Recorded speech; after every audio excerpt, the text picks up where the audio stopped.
Welcome on board the Rich Planet Starship, broadcasting from somewhere high above the Earth. I'm Richard D. Hall.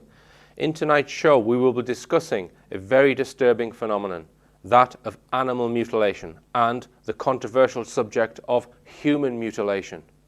The show was recorded in March 2010 and was the first Starship show produced, so there are one or two technical problems, mainly the fact that one of the cameras wasn't working. Nevertheless, this hopefully will not detract too much from the show. We believe from evidence which has been uncovered over the last decade that there has been a government cover-up from the highest levels on this issue for quite some time. DEFRA, that's the Department of Environment, Food and Rural Affairs, have an efficient strategy in place involving the monitoring of vets, farms and members of the public. We believe from information given to us by witnesses that DEFRA have agents within animal health positions throughout the country who have a secret dual role unbeknown to the local authorities and vets. These agents are used to report any suspected animal mutilation cases to a central DEFRA-controlled outfit. DEFRA agents then swiftly remove any evidence before it can be examined by independent researchers. Throughout this show, we will be screening some images of mutilated animals and some of a human being. If you are sensitive to this kind of thing, please switch off now. We realize that this show is sometimes broadcast when people are eating their breakfast. We recommend that these people hurry up and finish your cornflakes to avoid any trepidation. Having said that, we have limited the selection of images to a mere fraction of those in our possession and chosen just a few to demonstrate important aspects of the phenomenon. Just in the last few weeks, there have been cases of mutilated seals turning up on the shores of the UK. Since late 2008, a total of 52 mutilated seals have been found along the east coast from St Andrews Bay in Scotland down to the North Norfolk coast. The injuries on some of the seals is bizarre to say the least. Some have had corkscrew-shaped deep cuts along the length of their bodies. The consensus of opinion among experts, including Dr. Dave Thompson of the Sea Mammals Research Unit, is that boat propellers are not the cause of the injuries, as there has been no bone damage. Also, seals are shy creatures, and it is rare for them to be killed by boat propellers, certainly not in such high numbers. The cuts start at the left side of the lower chin and work rearwards with a peeling action. Considerable cutting force is applied without interruption. Seal blubber is very tough, and the cuts were made with no jagged edges or breaks. An RSPCA vet in Norfolk has done post-mortems on 12 seals, and one post-mortem has been done by the VLA in Bury St Edmunds. The RSPCA vet said the cuts looked like they had been caused by some kind of machinery with great force, and also that the seals were in perfect health before the mutilation wounds were inflicted. So far, the authorities are baffled and do not have an explanation. I hope to bring you a report on these cases in the near future as more information is uncovered. In tonight's show, I talk to David Cayton about the bizarre mystery of animal mutilation.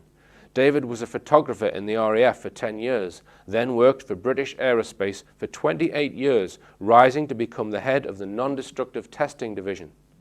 Since retiring, he has spent 13 years investigating strange animal deaths and spoke to me on the Starship in March about his research. Well, it's good to have you back on board the ship, David. Thank you very much, Richard. Okay. It's good to be beamed up again.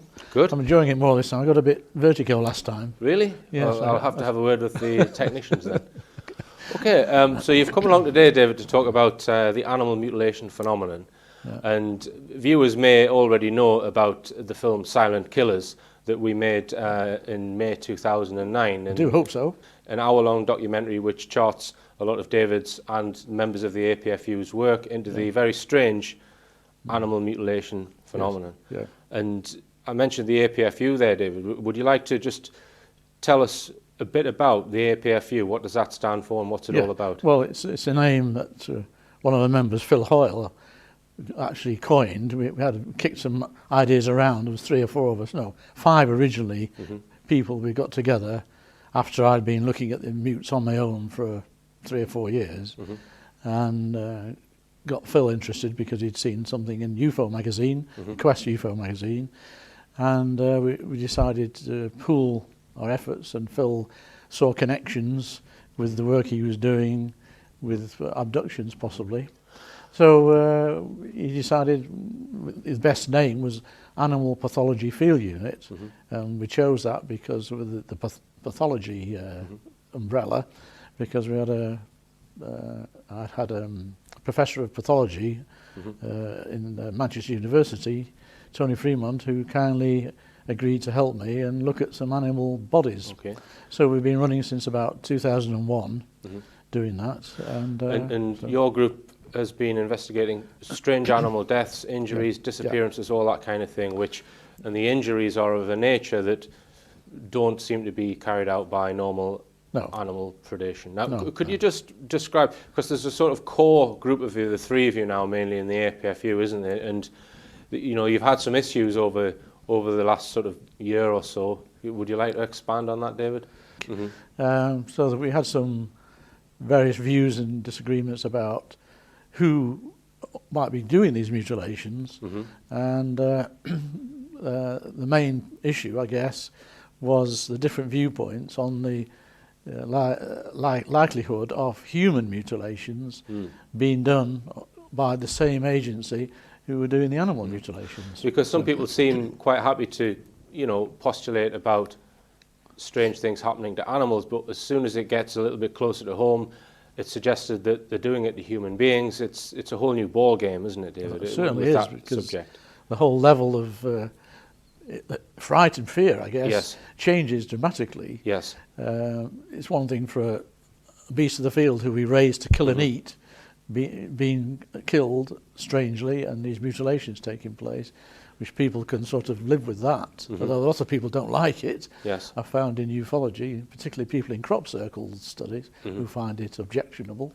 But the human side is more of a problem. Yes, and that is something that certainly Phil and Mike, who are members of the APFU, would probably disagree with you on. They don't think it's a human phenomenon. They believe that the evidence that has been presented so far is perhaps shaky, they would say. And I do want to get them on the show to put their case. Yeah, so that would be, you know, just to see where they're coming from on that. Yeah. Well, we will talk about the human mutilation phenomena later on in this show. Yes, fine. Yeah. Okay, and if we talk about the evidence itself, what are the characteristic traits, David, just briefly before we move on to some cases? Well, they're always pretty much the same. Often there's no blood, or the blood is being changed in the carcass, and there's usually very little evidence of it. There's certainly not blood all around the wounds and on the ground, and none of the animal owners has ever found any. So the blood basically is missing or has been changed in some way and then removed. And then you get the various wounds and injuries starting at the head end. The most common thing is a strip to the jaw, usually usually left side. More often than not. Why that is, I have no idea. And it's stripped clean right to the very bone, and the edges of the cuts around the flesh and the skin of the animal is very neat and tidy. Sometimes it extends around to the snout. The teeth never seem to be touched. The other next organ is the tongue, and often the tongue is completely missing, or right from the back of the root, or there's a strip, maybe 2 or 3 centimetres from the tip end, but cut sort of diagonally. And then you will find an eye cleanly removed, or both eyes. One of the ears usually, again usually the left, or sometimes both ears, and often cropped right down to the scalp. And then you'll find holes in the body and a lot of organs removed, quite small holes in some cases. The animal, in fact, is devoid of any organs entirely in some cases. Limbs are removed sometimes, a tail, very cleanly docked, and through the joints in the bone. And sometimes there's a complete decapitation, and again, cleanly through the IV joint in the spine. With no mess, And then at the back end you'll find genitals cleanly removed. So essentially, they show procedures which are not carried out with normal animal predation. That's no, certainly not. Yes. No. Okay. And just to go through briefly some of the alleged or the proposed explanations that people give, that it is a satanic cult or a secret military project. How would you answer those claims, Dave? Well, the cults, the people who have these sort of ceremonies, they tend to go for fowl, to sacrifice birds and cut the head off. They wouldn't go normally for a four-legged animal, and they've been quoted on that when they've been challenged by organisations like in America. And again, if they were doing it, it would make no sense to steal a carcass, an animal should say. You've got to catch it first, which is very difficult in the field. I mean, the farmers have trouble to corner an animal to give it some treatment, even with the help of the farm dogs. And one thing I find particularly interesting is the fact that nobody's ever been caught, no human being has ever been caught or seen perpetrating these incidents. And there's an item in one of Timothy Good's books, Unearthly Disclosure, I think it is, where he describes, I think it's a cow or a bull, that is actually a farmer witnesses something happening to the animal, and it's being dragged backwards by some kind of invisible force field over a distance, and you can't see what's actually pulling the animal, and you can hear a very faint sort of electrical humming sound, and then the following day he finds this cow mutilated with the classic mutilation injuries. And you think, well, it's some kind of extreme covert operation in that whatever's doing it is perhaps even invisible or able to make their craft invisible, or whatever is carrying it out. Yes. And there are other cases where farmers have staked fields out, on 2 occasions we know about, with shotguns, hoping to catch the perpetrator who's doing it. And they've not seen anything, and in the night, daylight comes, and then 100 yards or so in front of them, there's another dead lamb or sheep lying there with the mutilations, and they haven't seen a thing. And if we just move on to the fact that there has been some recent cases in the UK, one in Manchester, or near Manchester, I believe, last year, and somebody sent me an email, a picture of a sheep, mutilated sheep, with a classic jaw strip injury. Would you care to elaborate on that one, David? Because I sent you the information on that. Well, again, it's a superb shot. It was taken on a camera phone, but very good quality, and the jaw strip is absolutely classic. It looks as though the tongue, the mouth is slightly open, so the tongue might be in place, and there was some injury again at the back end, which the 2 guys who were out walking near Watergrove Reservoir, which is near Wardle in Lancashire, so it's just sort of on the Lancashire border in Greater Manchester, thought that the hole at the back was similar to one of the cases we show in Silent Killers. Right. They didn't know who the farmer was. So it was Silent Killers that had alerted this individual to the fact that it might be... I'm looking at your website, yes. And so that was good. With regards to the jaw strip injury, I actually showed some pictures of that injury on a CD that I was handing out to various farmers in the Hexham region, and 2 farmers said, "Oh, well, a badger's done that. That's done by a badger." But you were explaining to me earlier about what a badger is interested in when it finds an animal carcass. Well, they like the favourite farmers have said this to me. I'm not an expert on what predators do. This has come from farmers direct. And they don't like the badgers because they're a pest to them, apart from the TB problem.